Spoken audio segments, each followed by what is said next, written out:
Hola, bienvenidos a una emisión más de Zenka Talks. Mi nombre es Jaime Macías y el día de hoy con mis compañeros panelistas platicaremos de un tema muy interesante. Este tema lleva por nombre Aprendiendo a convivir en una ciudadanía digital.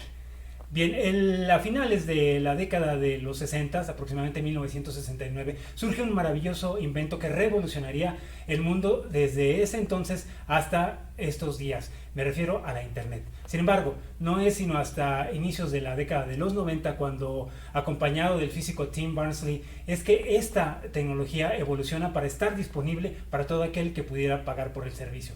Y es así que en ese tiempo surge la llamada World Wide Web, que es la Internet como la conocemos el día de hoy. Sin embargo, ¿cómo aprender a navegar en este inmenso océano de información sin morir ahogado en el intento? Algunas veces navegando con tiempo a favor, otras veces en medio de la tormenta y en algunas otras ocasiones rodeados de auténticos tiburones informáticos.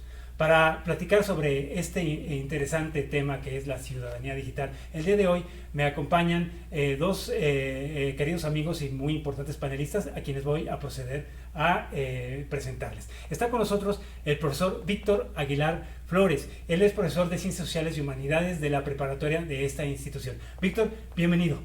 Gracias, Jaime. Buenas tardes. Buenas tardes. Gracias por la invitación. De igual forma también nos acompaña el ingeniero Alberto Pérez Arroyo. Él es director de acompañamiento de la Universidad TecMilenio, a quien le agradecemos que también esté el día de hoy con nosotros compartiendo sus comentarios. Bienvenido, Beto. No, hombre, muchísimas gracias por la invitación. Un gusto estar aquí compartiendo con ustedes. Muy bien, pues bueno, pues para comenzar la primera pregunta quisiera, si me lo permites, Vic, hacértela a ti. Todo este tema de la ciudadanía digital, bueno, pues conlleva de alguna manera primero lo que le llamamos el acceso a la Internet. El acceso a la Internet, bien, el año pasado hubo una encuesta por parte del INEGI donde dice que el 70% de los mexicanos tenemos acceso a Internet. Yo no sé si eso es mucho o poco, sin embargo yo quisiera preguntarte, tú desde tu punto de vista como profesor, ¿consideras o cómo consideras la necesidad de tener un acceso democrático a Internet, especialmente en las escuelas? Pues caray, yo creo que empezamos muy bien, es vital, en Claro. la actualidad es algo indispensable, es como si hace 40 años no tuviéramos aulas Claro. para llevar a cabo la educación. En la actualidad el Internet o la Internet es fundamental en la educación. Tristemente nos damos cuenta que hay un 30% de acuerdo con los datos que das que Sí. no tienen acceso, entonces ahí hay un problema grave. ¿Y consideras que es mucho 30% o ahí la llevamos? No, es demasiado. Es Ok. demasiado. En un país de 128 millones Ok. de mexicanos, hablar del 30%, estamos hablando de ¿qué? ¿30? Pues somos sí, más o menos. Y aparte, bueno, pues si llevamos a las escuelas, pues no me quiero imaginar, ¿no? ¿Cómo empiezas a educarte en un mundo que necesitas información y que la Internet te lo da y no necesariamente lo tenemos? Porque ese 30 yo supongo que no está bien repartido, ese 30 está en las comunidades rurales y seguramente en la mayoría de las escuelas, ¿no? Tal vez me equivoco, pero sí creo que es algo muy, muy, muy, muy importante, el lograr tener acceso democrático y universal a Internet. Muy bien, ahora otra cosa, vamos partiendo de la idea de que somos ya internautas. La conducta, esta pregunta quisiera dividirla en dos, una parte que me pudieras ayudar tú y otra Claro. parte, por favor, Beto, es la conducta que observamos nosotros como ciudadanos, la civilidad, ¿no? Tenemos leyes, tenemos normas de comportamiento, los alumnos de igual forma tienen normas de comportamiento entre sus pares, entre las escuelas, pero desde tu punto de vista, ¿cuál debería ser la conducta ideal de un ciudadano que no está en Internet, es decir, el ciudadano tradicional? La conducta que debe de desarrollar el ciudadano que no está en Internet Así es. únicamente, bueno, pues hay 4 normas que nos rigen a todas las personas en nuestra vida. Las normas morales, las normas religiosas, las normas sociales, que son las de la educación, ¿Ok? porque son parte de nuestro día a día como miembros de una sociedad, y las normas jurídicas que dentro de un país son las más importantes. ¿Las obedecemos o las obedecemos? Claro. Entonces, nosotros tenemos que aprender como ciudadanos internautas a que estas normas sociales deben de ser también fundamentales. Ok, entiendo. Entonces, bueno, yéndonos un poquito hacia allá, Beto, la ciudadanía digital, pues supongo yo también debería o debe, o a lo mejor existe una normatividad, o debiera de existir. ¿Cuál sería el comportamiento ideal de un usuario de Internet? Fíjense que pues la realidad es que el funcionamiento es muy similar a la conducta que tenemos normalmente en mi vecindario, en mi comunidad, porque a veces como que pensamos que cuando ya estamos en Internet es como si fuera otro mundo. Y seguimos siendo la misma persona, seguimos siendo el mismo individuo. Sí. Entonces, en casa tenemos ciertas reglas, por ejemplo, de seguridad. Le ponemos el candado, tenemos pues nuestra puerta, pero al mismo tiempo buscamos que sea algo que invite. Cuando llega alguna persona, pues queremos tener una buena fachada, que a lo mejor esté bien pintada, que hable bien de nosotros. Entonces, si estas situaciones ocurren en la vida diaria, pues ahora imagínate tu perfil digital. Aquí, Jaime, Víctor, cuando hablamos de cuestiones tecnológicas, hoy el sinfín de redes que manejamos como un LinkedIn, YouTube, Facebook, Instagram, Twitter, en todas se cumplen esas mismas reglas como si estuviéramos en nuestra comunidad. Entonces, desde una perspectiva de seguridad, es un punto que debe de tenerse siempre en mente. Y agregaría yo otro que hemos aprendido mucho en la pandemia, la privacidad. Okay. ¿No? Hoy yo abro mi computadora y estoy abriéndote mi hogar, ¿no? A lo mejor puedo tener un fondo digital, sí, pero eso no elimina que existan ruidos de los perros ladrando, o de mis hijos, o de mis hermanos, o de mi ambiente, de mi entorno. Entonces eso te lleva a la cuestión del respeto, ¿no? Desde cómo yo acepto que si tú me estás invitando a tu casa, pues las reglas son las de tu casa, ¿verdad? Entonces qué importante también tener estas conductas de respeto. Y por supuesto, además de lo que ya mencionabas de la democratización del acceso, pero un acceso que también tenga un impacto positivo hacia la sociedad, y cómo usas la tecnología a tu favor. A tu favor. Sí, yo quisiera ahondar un poquito lo que decía Beto, que tiene mucha razón, la parte de la seguridad. Yo recuerdo que nuestros padres o nuestros abuelos nos decían, si vas en la calle, mucho cuidado, no le hables a quien sea. Pero podías salir a la calle, perdón que te interrumpa, podías salir a jugar a la calle. Sí, pero es lo mismo que ahora en internet. O sea, si vas a accesar a una página, cuidado, claro, no puedes entrar así nada más porque sí. O sea, seguimos teniendo esas recomendaciones. Claro. A mí lo que me causa mucha curiosidad en relación a la seguridad es que los chicos puedan entrar también de manera oculta, anónima, y puedan entrar de manera anónima a redes sociales que no deberían, claro, como el caso de Facebook, que un niño de 8 años tenga Facebook cuando no debería tener, claro, Facebook, claro, ¿no? Y si me permites, Jaime, justo de lo que comenta Víctor, a veces tenemos la creencia de que, por ejemplo, los navegadores tienen el modo de incógnito, por ejemplo, ¿no? Y entonces dices, voy a entrar aquí porque es como entrar al callejón oscuro donde a lo mejor estaban las maquinitas o están los videojuegos, en el mejor de los casos, ¿no? Y dices, no quiero que mi mamá me vea. Y entonces si uso un modo de incógnito, pues entonces me imagino que nadie me ve.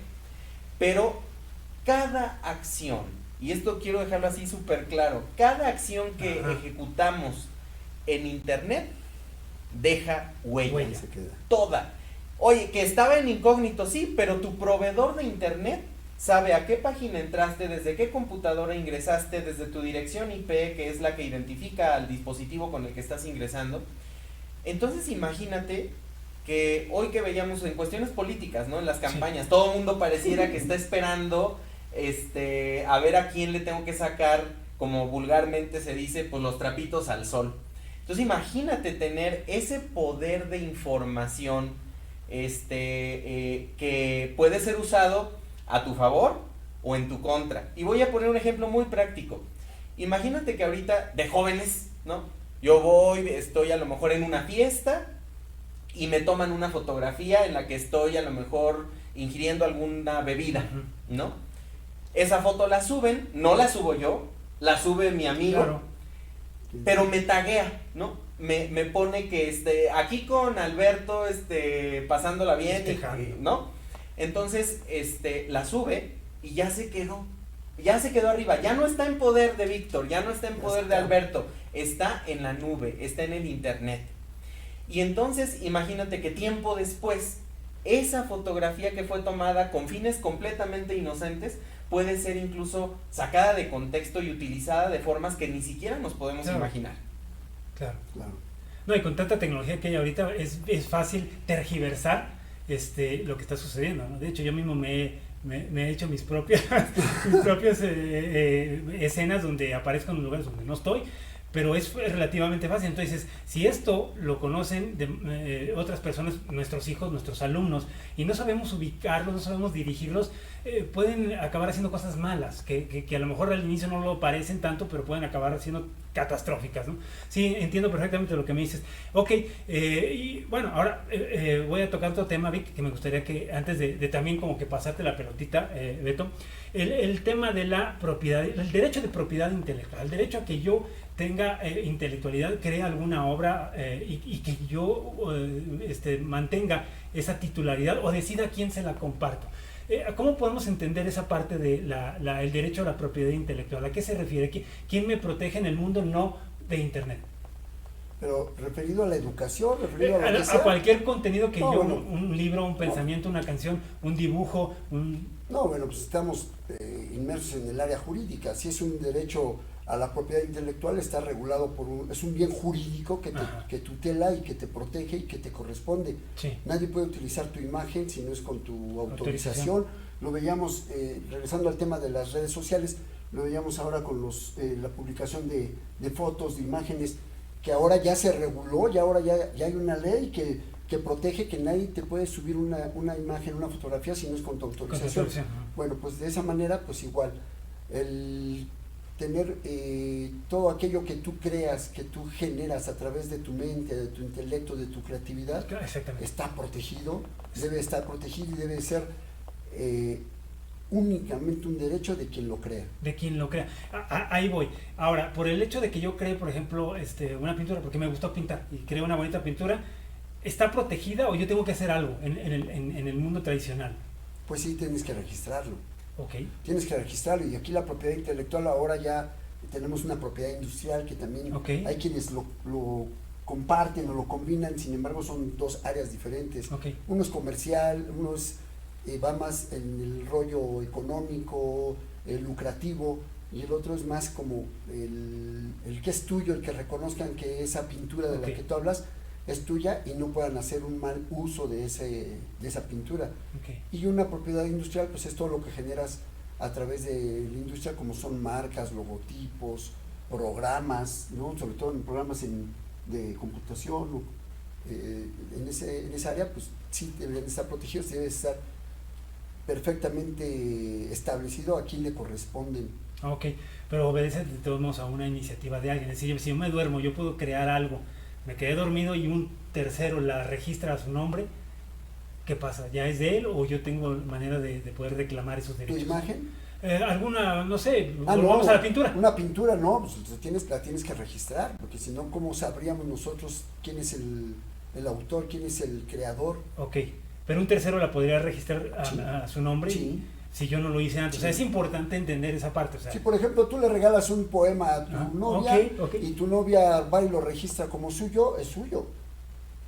O sea, no está tan sencillo como simplemente ser creativo e intelectual. Salvo por lo contrario, ¿no? Ok, entiendo. ¿Por qué hice esta pregunta? Porque ahora me quiero ir para allá. Yo no sé si es igual en el ciberespacio el crear. Todo el mundo somos creadores. Ahorita mismo nosotros estamos creando algo que es en teoría propiedad de la institución que lo está generando. Pero, ¿qué debería yo de hacer o cómo puedo proteger mi propiedad intelectual? Pero más aún, en un ciudadano digital, ¿qué respeto debería tener y conocer para no mancillar el producto intelectual de otro que pone a su disposición amistosamente? Es que fíjate que está interesante, ¿no? Y voy a necesitar tu ayuda. No, pero fíjate que, o sea, de lo que estás preguntando, yo te diría que todo nace justamente desde la ética, desde el respeto. Las leyes existen para proteger y para tener ese marco de referencia, y a veces se dice el desconocimiento de la ley no te exime del cumplimiento. Y a veces con esta a lo mejor ignorancia que puedes tener de yo no sabía, ¿no? Y entonces de repente yo puedo estar utilizando un video, Jaime, de un influencer o de cualquier persona, y tomo el video, lo inserto en una presentación mía y no lo refiero, ¿verdad? Estoy incurriendo en una conducta inapropiada, otra vez que no es propia de un ciudadano digital, que hoy pues habla de esa... ahorita que mencionabas las fechas, cuando se crea el internet se genera un concepto que es el netiquette, o la etiqueta en internet, y era etiqueta porque no había ni siquiera regulaciones, o sea, es como ahorita hablar de criptomonedas y de todo esto. Apenas El Salvador está empezando a generar legislación para su uso. Bueno, trasládalo a la ciudadanía digital y realmente las leyes estaban como en el limbo. Entonces decías, oye, es que yo subí ese poema, a lo mejor lo publico yo en una página web de mi autoría, pero de repente alguien lo ve, le gusta y dice, ese tiburón que mencionabas al inicio de gente que nomás anda viendo, y lo registra. ¿Saben a quién le pasó algo muy similar? A las grandes marcas, cuando empezaron los dominios, yo me adelantaba y podía registrar un coca-cola.com. Entonces cuando Coca-Cola quería poner su página web, el dominio me pertenecía a mí. Y entonces yo había pagado $25 por haber registrado ese dominio.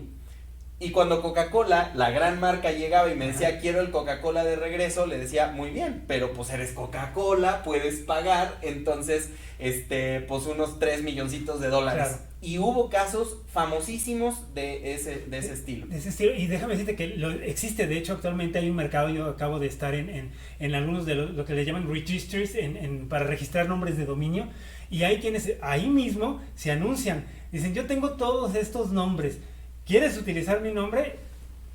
¿Cómo no? Con mucho gusto, contáctame y vamos negociando el nombre. El nombre llega a ser un activo que puede valer millones de dólares o de pesos.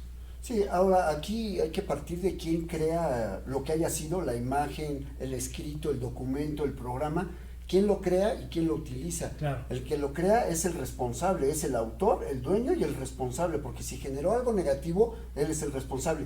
Pero si generó también algo positivo, él es el dueño y él es el que debe de obtener esos beneficios o esas ganancias, en el caso de que se estuvieran generando ganancias. Entonces sí, lo que decía Beto, o sea, también está el caso creo que de McDonald's, ¿no? En el caso del logo, que por ahí alguien lo registró y pues se quedó y se lo tuvieron que comprar. Entonces, pues aquí quién lo generó, pero quién lo registró. Entonces sí es complicado, es un mundo en el que estamos evolucionando muy rápido, y más en internet. Muy rápido, y que se tendrá que legislar y regular y regresar, lo tocaste un poco, Beto, y también tú, Jaime, la situación de los valores. Esto yo creo que se dicen, valores son universales, efectivamente, y cuando hablamos de universalidad no estamos hablando del universo entero, estamos hablando en todos los ámbitos. Claro. El respeto, la responsabilidad, la tolerancia, la empatía, todo aplica para todo, en internet y fuera de internet. Definitivamente, por eso te hice esa pregunta, es decir, sí media mucho la ética y la moral como un ciudadano digital ahí arriba, que puedes encontrar recursos que no son tuyos, pero a lo mejor alguien los puso a disposición, pero nada te cuesta acreditar, utilizarlos y decir, mira, este material le pertenece. Es como cuando haces una cita, ¿no? En el mundo que no es virtual, pues haces una cita de Shakespeare o de alguien, lo pones, dices, lo citas y dices, esta persona fue la que lo dijo. Y que jurídicamente, si no lo hace, se llama plagio. Bueno, ¿no? Exactamente. No recuerdo, me parece, desmiéntanme si me equivoco, la película, no sé si fue la de Facebook, que se pelean sobre cuando crearon Facebook los chavos originarios en una universidad inglesa, y que van ante la máxima autoridad de la escuela, y donde dicen, sí, pero yo puse esto, pero yo puse el otro. Ahí está el ejemplo, ¿no? Ya desde ahí. ¿Sí? Que de hecho se llama red social, ¿no? Red social. Bueno, en español, no sé en inglés. Sí.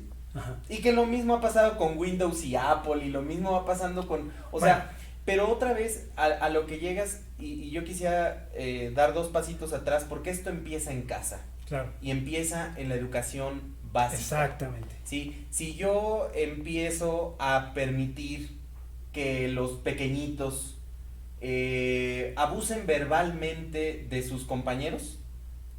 Cualquier persona que lo ve, quisiéramos pensar que por sentido común va a intervenir, va a decir, oye, eso no es correcto. Pero cuando ocurren este tipo de situaciones de plagio que puede detectar un docente de preescolar, de primaria, y a veces lo dejamos pasar porque es algo muy simple o porque era una tarea, es una conducta que va a ir evolucionando con el paso del tiempo y entonces no construyes un valor. Claro. Si tú vas generando esta política, esta cultura para entonces decir cuál es el deber ser en el caso de que si es de tu autoría, pues lo escribes, ¿verdad? Y lo tienes ahí y entrego mi tarea.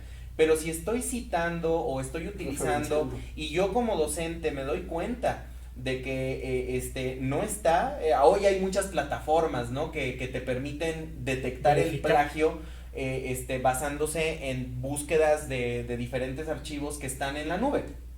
Entonces, cuando se detecta esto, pero va citado, pues es de aplaudir, se va a decir, perfectamente puedes hacer uso y lo referenciaste. Pero si no va, entonces es ese plagio.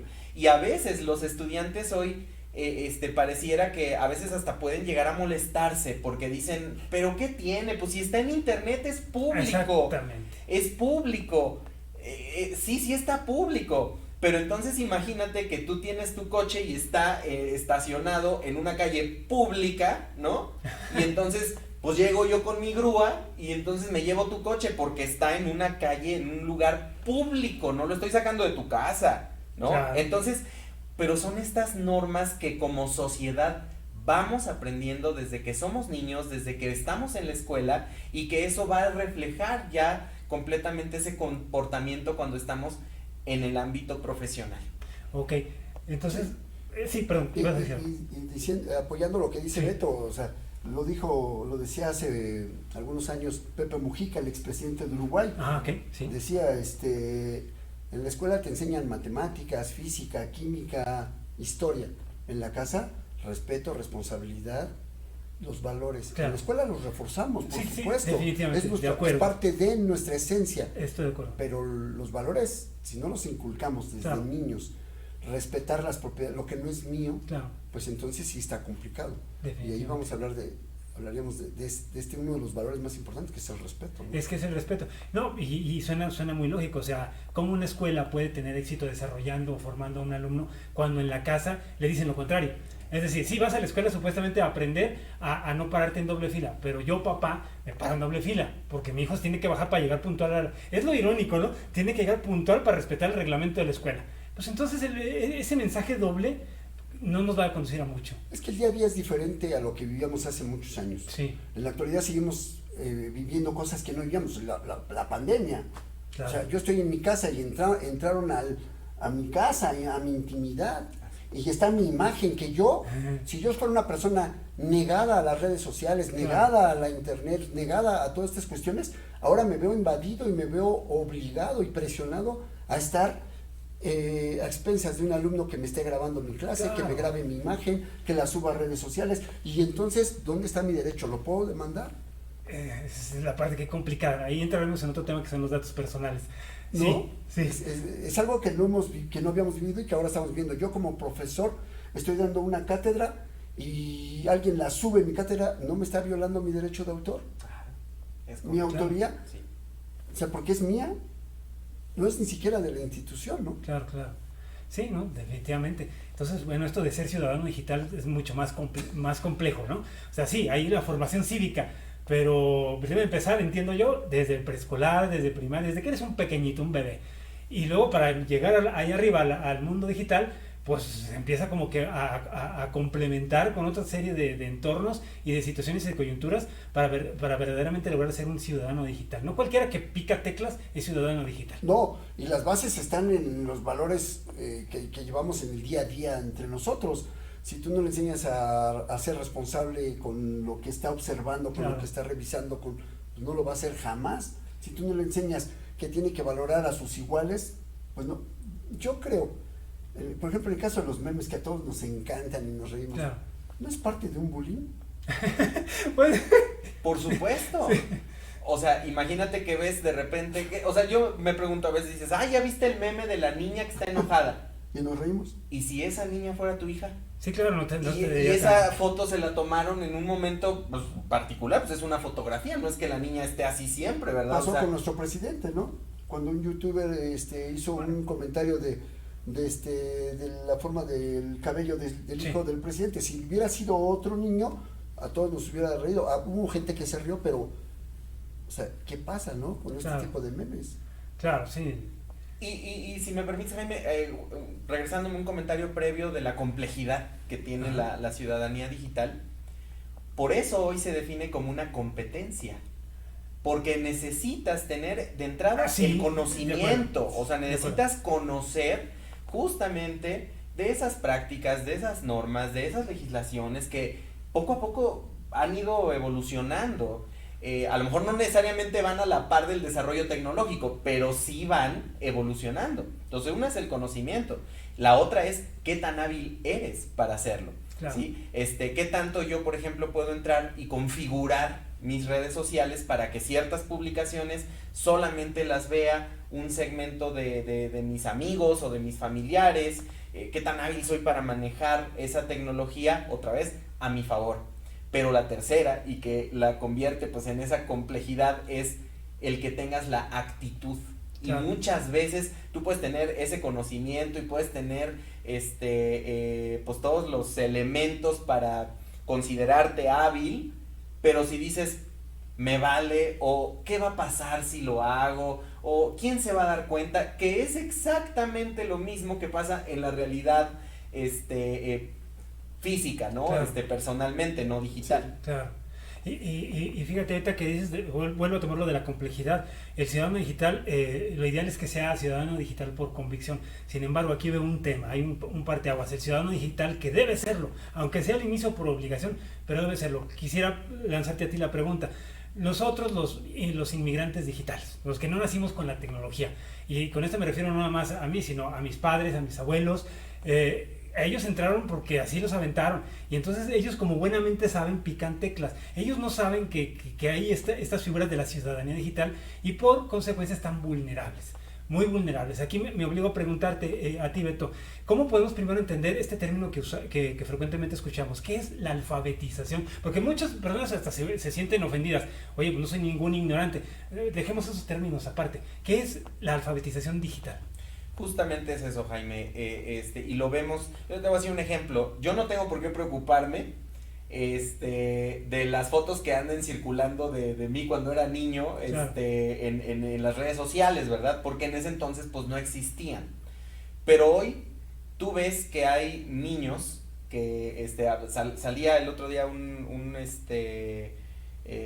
como una especie de apología a lo que es justamente esta alfabetización en la que va una niñita en un avión, pequeñita, yo creo que tendría 1 año de edad, y entonces su papá saca la revista del revistero, se la pasa, la niña toma entre sus manos la revista y le empieza a hacer así.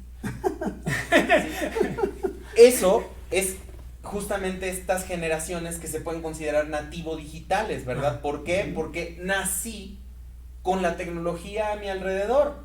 Los niños empiezan a voltear y lo primero que tienen es un monitor que Claro. está transmitiendo a través de... No conocen otro mundo. No conocen otro mundo. Sin embargo, y a veces se piensa que es un tema de la edad y no es cierto. La alfabetización digital tiene que ver con que lo que conocemos en cuestión de digitalización tiene un marco de referencia de este tamaño.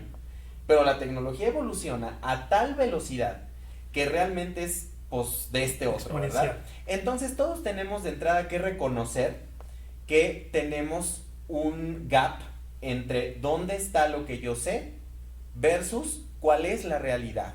Claro. Y entonces ese proceso es la alfabetización. Es cuando yo digo, yo nunca he utilizado un celular, y a lo mejor habrá personas que nunca Claro. habrán utilizado un celular, y habrá personas que les dices Facebook y te dicen, ¿y eso qué es? ¿No? Entonces todos somos responsables de esa alfabetización, porque es parte de la ciudadanía. O sea, si yo veo a una persona que no sabe leer o una persona que no sabe escribir, que son situaciones básicas para que pueda comunicarse, o sea, si tú vas a un hospital o vas a cualquier lado, tiene elementos escritos o incluso ya pues desde esta parte de la inclusión a lo mejor ya lo tienen en braille o en diferentes formatos que sean incluyentes. Sin embargo, asumimos que ese es un mínimo indispensable para podernos comunicar.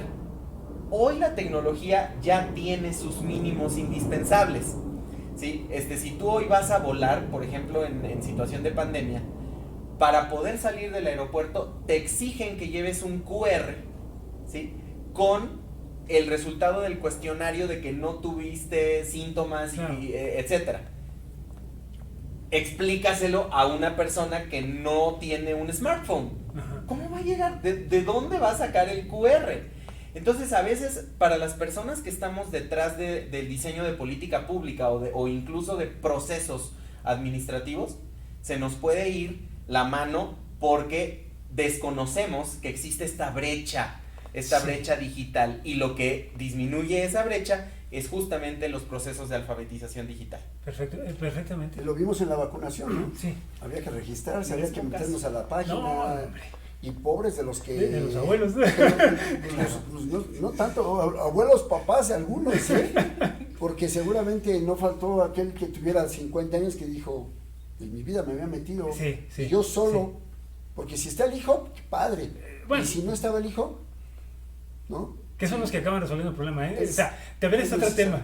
Sí. El de la alfabetización digital, cuando por eso les decía, a veces debemos ser ciudadanos digitales más por obligación, o lo ideal sería que fuera por convicción, pero muchas veces los papás decimos, pues no le entiendo que me lo haga mi hijo.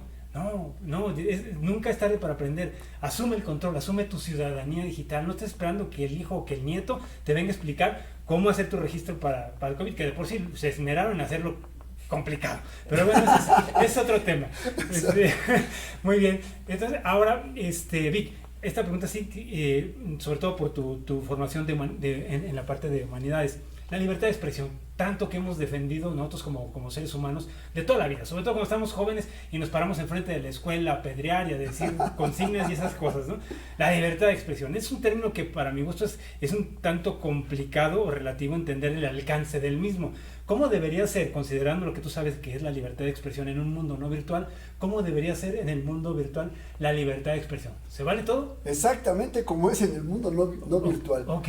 Yo, por formación profesional, soy licenciado en Derecho, Okay. pues obviamente es un tema que tiene una complejidad enorme. Hace 50 años reclamábamos la libertad de expresión, la gritábamos, ¿Sí? y marchábamos, bueno, marchaban en ese entonces nuestros padres tal vez, y ahora nos rebasa, lo vemos ahora en las manifestaciones de las feministas, el Ayotzinapa, etcétera, etcétera, rebasan.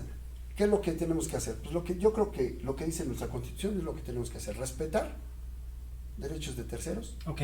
respetar a no cometer un delito Ujú. con nuestra libertad de expresión, porque podemos cometer una difamación, calumnias, injurias con nuestra libertad de expresión. O sea, nosotros tenemos ese derecho a opinar de lo que quieras, manteniendo siempre estos límites. Ok. La Constitución nos otorga esta garantía, pero nos pone los límites. Claro, claro. Nos dice, sí, pero esto es tu límite. Es lo mismo. Yo no tengo por qué el anonimato me autoriza a hablar mal de alguien y ocultarme. Claro.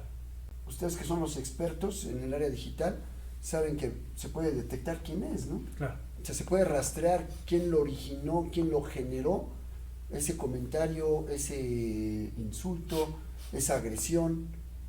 Entonces, pues yo creo que la libertad de expresión sigue siendo uno de los valores más preciados del ser humano, pero con sus límites. Claro. Y en el área digital, pues, Debe ser lo mismo, sí, dime. Y es que, mira, ahí ocurre un fenómeno bien interesante y que me parece que es hasta psicológico. Cuando tú tienes a una persona y estás debatiendo de frente, ¿no? Pues hay una cierta moderación.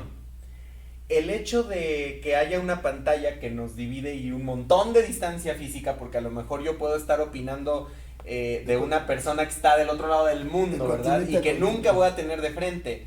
Entonces, la simplicidad con la que yo puedo emitir un juicio, porque además son juicios de valor, o sea, ni siquiera es una afirmación de decir, oye, tu dato está incorrecto y que exista un debate. Jamás ves un debate realmente rico cuando lo que se está haciendo es únicamente atacar, ¿no? Descalificar ya. Descalificar, y lo vemos otra vez, o sea, con el tema de las campañas, Así pero hoy cualquier publicación que tú veas en internet tiene lovers y tiene haters. Es lo que te iba a decir. Y entonces justamente lo que ocurre es que los lovers pues son los que aman tu marca y los que les encantó tu comentario y que se enganchan contigo positivamente. Pero habrá otras personas que dicen, no, esto es una porquería, y empiezan con todos los descalificativos que ni se pueden imaginar, groserísimos, ¿no? O sea, porque escudado ante un nombre falso, porque yo perfectamente puedo creas una cuenta. Creo una cuenta y la uso únicamente para estar descalificando, pero como dice Víctor, la realidad es que ya cuando se ejerce un proceso de tecnología forense, sí, puedes por supuesto que llegar a dónde y en qué computadora y demás. Entonces luego a veces sí es como esta falsa creencia que decía yo al inicio del incógnito, ¿no? Uh-huh. Entonces sí, es una realidad que debemos de estar bien conscientes que todas nuestras acciones van dejando huella, y entonces hacer esa similitud entre lo que voy a comentar, se lo diría si lo tuviera de frente, por ejemplo, ¿no? Sustentaría mi palabra, sí, mi juicio, uh-huh, ¿verdad? Entonces, quisiera que eso me lo dijeran o me lo hicieran a mí. Son de las preguntas, pero otra vez es un tema de valores y regresas a lo fundamental. Regresamos al tema de los valores.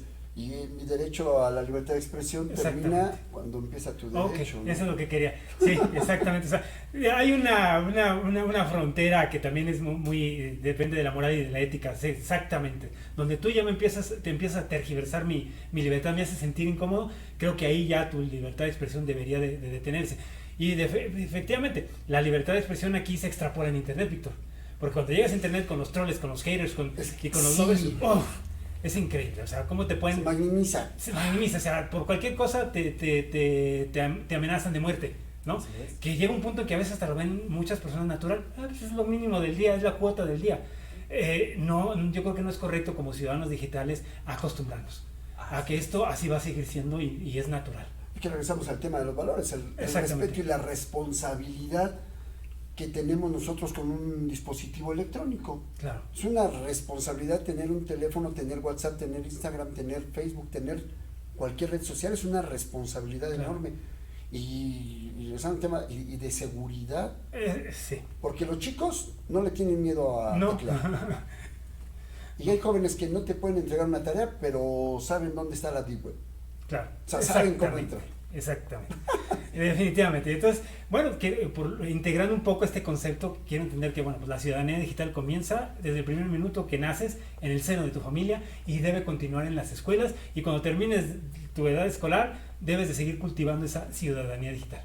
Si me permites, Jaime, ahí es que no puede ser más literal que dijiste en el momento en el que naces. Yo me atrevería a decirte desde antes de nacer. Sí. Porque desde que va la familia, la pareja a hacerse su ultrasonido en 3D, donde ya se ve todo.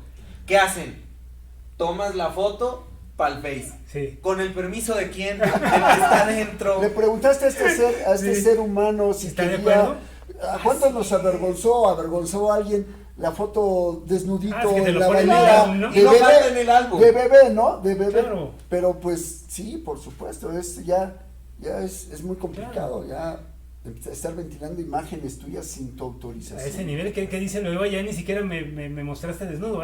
Todavía ni siquiera desnudo estaba y ya me estás exhibiendo. Así es. Qué cosa. Bueno, sí, es todo un tema. Ahora, otra pregunta, Vic, en cuanto a la parte de, esto tiene que ver también mucho con la escuela, la formación como alumnos. El buscar en internet es muy fácil, el encontrar, pues todavía más fácil, puedes encontrar lo que quieras. Sin embargo, ¿cómo aprender o qué habilidad consideras que debe desarrollar un alumno y cualquier ciudadano digital para que lo que busca en internet sea algo que de alguna manera promueva, obviamente, su seguridad? Es decir, yo busco y encuentro algo, pero bajo condiciones seguras. Pero lo que encuentro es veraz. No todo lo que hay en internet es real. Sí, desafortunadamente es algo de lo que los chicos deben de ir comprendiéndonos a nosotros, que no es lo primero que te aparece. Exactamente. No es lo primero, porque lo primero que te aparece es el que paga más o el que más lo busca, no sé ustedes que son los expertos. Sí, sí. O sea, el que aporta más billetes es el primero que te va a aparecer, o el que más busca a la gente. Entonces los chicos prácticos, le decías hace rato, la niña que le pasaba, entonces ellos quieren hacerle así, ya está la información y no se toman el tiempo y la delicadeza, pero ahí está nuestro trabajo.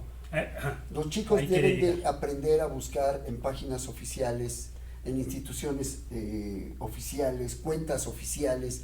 Debemos de enseñarles a reconocer una cuenta oficial de una falsa, de una apócrifa, de algo que no es, que es mentira. Claro. Ahora ya nos meten páginas falsas que nos llegamos a meter y decimos, no, esta no es. Entonces nos ha pasado a muchas personas. Entonces ellos tienen que aprender eso. Y ahora, ¿qué tienen que desarrollar? Pues en clases desde preescolar, aprender a leer, a razonar, a analizar. Es la mente crítica, ¿no? Analizar, a sintetizar, aprender a sintetizar ese análisis y síntesis que nos da el conocimiento crítico. No podemos nosotros llegar a dar un argumento crítico si no tengo conocimiento. Claro, yo creo que en parte esa es la razón por la cual han proliferado tanto las llamadas fake news, noticias falsas. Porque no sabemos ser unos buenos ciudadanos digitales. Entonces nos volvemos como que las ovejas con el lobo. Somos presas de creer lo que sea y peor, con la facilidad que nos da la tecnología de compartirlo. Claro, la tía te dice, se murió fulanito de tal porque lo vio en su celular y ya se lo dijo a todo el mundo, y ya todo el mundo lo dio por muerto cuando ni siquiera, ¿no? Una mentira contada 1000 veces. Sí, ¿no? Claro, entonces, digo, por decir una barbaridad, pero vámonos a cuestiones más complejas. ¿Quién va ganando en la puntuación en las elecciones? Que se utilizó en Estados Unidos, el presidente anterior ganó gracias a las redes sociales, gracias a la tecnología. Claro. Ahora se hizo mal uso de la tecnología en nuestro país en las elecciones, en una veda electoral, se dieron opiniones cuando no se deberían de dar opiniones, etcétera, etcétera. Sí. Entonces, y todos ganaron, porque al inicio todos van a la cabeza. Sí, y hay que tener mucho cuidado con esta parte de del buen uso responsable de la tecnología. Qué bueno que buen uso y responsable, qué bueno que comentas eso, Vic. Y Beto, pues ahora otra pregunta que a lo mejor también a algunos de nosotros no nos agrada. Por ejemplo, mis papás lo odian, pero pues deben de aprenderlo. La seguridad, hablamos de privacidad y seguridad. A nadie nos gusta las contraseñas complicadas. A nadie nos gustan los nombres de usuarios complicados. Pero tú explícanos, ¿eso es correcto? ¿O que nos las cambien a cada rato? Sí, no, y luego hay personas que nos enojamos, ¿no? Porque te exige que tiene que tener un signo, que porque un tiene número, que tener un número, mayúscula. y se enoja la gente. Y la realidad es que es altamente necesario. ¿Por qué? Porque el robo de identidad, otra vez, es que fíjense cómo todo tiene de verdad el símil de la realidad. Lo que pasa aquí digitalmente es prácticamente igual.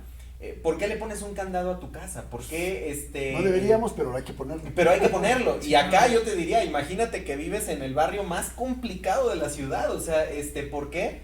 Porque aquí ya no solamente estás visible para tu vecindario, porque aquí a lo mejor dices, mira, yo vivo en un vecindario bastante bien, ¿no? No bajos índices de delincuencia, pero cuando estás en el internet, estás en todo el mundo. Claro. En todo el mundo, y en ese momento puedes trasladarte al barrio de la ciudad más complicada, más delictiva, ahí estás. Entonces, ahorita no sé si escucharon que datos de la Lotería Nacional quedaron expuestos. Sí. Y como eso, cualquier cantidad de cosas. ¿Por qué quedaron expuestos? Porque al trabajar en home office, las personas de la lotería, pues tuvieron ahí una necesidad de que les pases. Sí, o una falla, ¿no? En la seguridad, que tú, en un ambiente controlado, empresarial o educativo, lo tienes más controlado, sí, ¿verdad? Claro. Con firewalls, con cuestiones tecnológicas que te ayudan. Pero en casa no es así.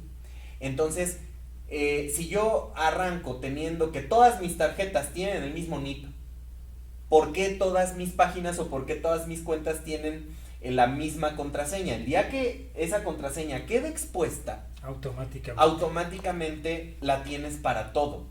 Entonces, las contraseñas normalmente no se guardan en las bases de datos en claro. Es decir, así si yo mi contraseña fuera Alberto123, que no es, para que no la vayan a intentar. Pero si fuera Alberto123, no se guarda el Alberto123 en la base de datos, se guarda una cosa muy extraña que no es fácilmente. Se disfraza, ¿no? Pero, otra vez, el tema es que si, voy a poner un ejemplo muy práctico, si alguien te instala un keylogger, que es una aplicación que registra las teclas que estás presionando en la computadora. Entonces le digo, profe, bueno, a lo mejor ya estoy dando ideas, ¿no? Pero si te instalo eso en un equipo, pero es parte de la cultura de la ciudadanía digital. Yo no voy a meter mis contraseñas en cualquier computadora donde me inviten. ¿Me explico? O sea, se quedan. Exacto. Claro. O sea, yo desde decir, a ver, yo no me voy a sentar en el aeropuerto a usar una computadora que es de uso público y a consultar mis cuentas bancarias. Es lo último que haría. Pero ojo, ¿quién me enseñó eso? ¿En dónde lo aprendí? Claro. Entonces, sí, centrándome en tu pregunta, es altamente importante que no usemos la misma contraseña, que las pongamos de verdad en el formato que sea no fácilmente deducible, Claro. ¿sí? No mi fecha de nacimiento, no mi fecha de nacimiento, mi RFC. Pero, exacto. Ahora sí, como los muchachos. Profe, una pregunta, profe. Pero independientemente de que pongamos otras contraseñas, las cambiemos, las hagamos más complejas, quiero pensar que de todas maneras habrá alguien que lo pueda hacer. Sí, hay posibilidades. Claro, sí. Víctor, Sí. ¿No? mira, hay un concepto que se conoce como los backdoors, la puertita de atrás. Ah, ok. Si el programador que diseña la base de datos sabe cuál es el algoritmo para llegar a la contraseña, si yo sé cómo llegar, pues puedo hacer la ingeniería inversa para sacarla. Entonces imagínate que tú eres un colaborador de una empresa que tiene muy poca cultura de seguridad informática, bajo nivel de seguridad. ¿Qué pasa cuando ese empleado se va y se va enojado? Ups. Grave problema, ¿verdad? Porque entonces lleva tus contraseñas. Y a lo mejor para ti era algo tan simple que dijiste, voy a poner la misma contraseña que uso para mis otras cuentas, que ahora todo es con tu correo electrónico y la misma contraseña. Entonces, pues chicle y pega que esa contraseña pues va a jalar para todas las aplicaciones que tú utilices. Entonces, si esa persona que se fue enojada expone esa base de datos y queda a disposición de la gente, pues entonces van a poder decir, oye, y si le intentamos para entrar al banco, o le intentamos para entrar acá, entonces esa misma contraseña ya quedó expuesta. Entonces tienes toda la razón.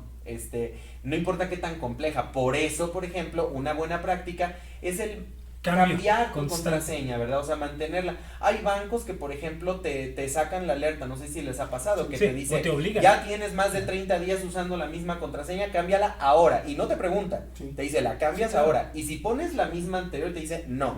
Y es más, a veces intentas usar una que usaste hace 2 meses y te dice, no, porque esa ya la usaste hace 2 meses. Entonces, todavía no me aprendí a la otra. Es correcto. Y luego, ¿saben qué es lo peor? Que luego, como dices, para que no se me olvide, la voy a anotar. Entonces luego hay personas en mi cartera, ¿no? Eso con mis tarjetas. Tienen las tarjetas con las con el link. Es cultura digital. Definitivamente, es muy complicado ser un buen ciudadano digital. Es todo un temazo, Hijo, es todo un tema, sí. Esto del ciudadano digital. Ni hablar. Y bueno, por último, ya para cerrar, pues un consejo que nos puedas dar también, sobre todo te lo pregunto a ti, Beto. Otra gran debilidad de un ciudadano digital que no tiene una cultura digital suficiente es las compras en línea. No cualquiera le entra, y eso también está mal, porque pues, debes de darte el valor, debes de darte el valor porque ahí está, y eso no se va a acabar, va a ir creciendo cada vez más. Claro. Sin embargo, cuando lo haces con ingenuidad o con irresponsabilidad, pues acabas metido en un agujero del cual no quisieras jamás haber entrado. ¿Qué nos puedes recomendar precisamente para hacer compras inteligentes, compras eficientes en Internet? Mira, punto número 1, la página. Lo decía el maestro Víctor. O sea, yo tengo que entrar a una página que sé que es segura, que es de una empresa reconocida, ¿no? Todos sabemos que ahí están. Ese sería el primer punto. Teclear tú la página, ¿verdad? Porque a veces, si tú la buscas nada más así autocompletas. Amazon, ¿no? Entonces, puede ser que alguien haya metido billete para tener un enlace patrocinado que no me lleva a Amazon, me lleva a una página que es una copia de la de Amazon, pero nada más lo que busca es... Es lo que le llaman phishing, ¿no? Es el phishing, Okay. efectivamente. Y entonces, si yo tecleo la página de manera directa, pues ahí me estoy asegurando. Afortunadamente, las instituciones bancarias han evolucionado tremendamente, unas más que otras, pero se han visto ya muy obligadas a utilizar lo que se conoce como tarjetas digitales, que es justo la evolución de la tarjeta física a una tarjeta digital. En una tarjeta física, pues los números todos Son los mismos. son fijos, porque ya está impresa. En una digital no es así. Claro. También. El código Seguridad. de seguridad es dinámico. Entonces está cambiando. Se vuelven desechables, ¿no? Se vuelve desechable. Entonces imagínate, y tiene una vigencia desechable, Ajá, me de refiero segundos. de 60 segundos, 2 minutos. Entonces imagínate que tú eres una persona que está haciendo listening en mi red, es decir, es como si tuvieras un estetoscopio y estuvieras escuchando todo lo que sale de la red. Ah, ok. Entonces, si yo en ese momento tecleo mi tarjeta de crédito, pongo la fecha de vencimiento, pongo el código, si usé mi física, tú lo cachas, te vas de volada, bueno, ni te vas de volada, te metes a otra página compras. y compras. ¿Va a pasar? Por supuesto que va a pasar. Pero, si Es con uso la tarjeta digital, entonces el CBV, el código de validación que yo pongo, es único. Y en el momento en el que yo lo mando y tú lo ves, ya caducó. Entonces ya no puedes utilizar esa tarjeta que además tiene un número distinto Claro. a la otra. Y el banco puede incluso detectar cuando hay varios intentos de que alguien está, y entonces pueden detonar ahí un procedimiento de seguridad. Ok. Entonces yo, por ejemplo, una recomendación que haría a las personas que nos escuchen es revisar con su banco las alternativas que tienen para hacer una compra segura a través de medios digitales, y tener esta cultura de ellos mismos asegurarse que están en un sitio seguro. La pandemia nos ha llevado casi... Perdóname que te interrumpa. Asegurarte que estás en un sitio seguro, ¿cómo le hago? Sí, normalmente te va a aparecer un candadito, Ok. que es el famoso HTTPS, Ok. que nos dice que toda la información que está viajando es segura, ¿sí? Y esos certificados, que son los que hacen que cambie el HTTP por HTTPS, se validan ante organismos que validan que realmente eres una persona confiable o una empresa confiable. Entonces, normalmente cuando se hace phishing, son páginas no seguras, que no tienen certificados válidos, no tienen la S, o tienen la S pero abajo te dice el certificado de esta página está vencido. Ah, ok, entonces no es suficiente con un HTTP. No, entonces a veces, pero ya los navegadores por regla, ya te indican cuando estás entrando a una página que tiene su certificado vencido. Ok. Entonces, son a lo mejor algunos elementos que yo podría recomendar, muy básicos, ¿no? Para hacer compras lo más seguras posible. Perfecto. Perfecto. ¿Algo más que quieras Importante, ¿no? Sí, No, es importante lo que dice, importantísimo. interesante, porque ahora en la pandemia fueron las empresas que más crecieron en la bolsa de Ah, valores, sí. las de compra, pero también fue el mayor número de fraudes. Desde luego, porque entramos en esta curva de aprendizaje. De hecho, Así es. gracias a esas empresas, Víctor, pues es que algunos mantienen Se trabajo mantuvo y la otros economía, pudimos ¿no? seguir subsistiendo, porque Sí, gracias a se Dios mantuvo la existían economía esas global. cosas. Sí. Sí, si no hubieran existido, pues claro que yo no salgo a comprar la comida afuera, Sí, ni, claro. ni voy al almacén, tenía el terror de salir. Ahora, y perdón, me faltó decir algo que creo que también es importante. Se dieron cuenta las grandes empresas tipo, por ejemplo, Mercado Libre, Sí. hoy te permite hacer pagos mediante depósito. Ah, ok. Entonces está yo padre. hago mi compra en línea, pero digo, yo no tengo tarjeta de crédito, o sea, tengo el efectivo. Muy bien, entonces haces tu compra, te genera un código, te vas al Oxxo, Ok. ¿no? Lo depositas. Lo depositas Ahí ya le pagas. y te va a llegar tu pedido, ¿verdad? Así es. Es increíble los medios de pago, cómo se han eficientado. Y ahora tantas empresas, son empresas, pero también son bancos, pero también cobran, o sea, se empiezan a diversificar, ¿no? PayPal. PayPal, por ejemplo. Y bueno, pues digo una vez más, es muy importante ser un buen ciudadano digital. No nomás apretar teclas me hace un ciudadano digital. Claro. Y algo más que nos quieras Pues agregar. nada más, pues que yo creo que llegamos a la conclusión que yo creo que ya la teníamos. Las bases de todo, las bases para una buena ciudadanía Claro. digital son los valores. Sí, sin estos, pues no vas a construir en el aire, ¿no? Esos son los cimientos. Perfecto.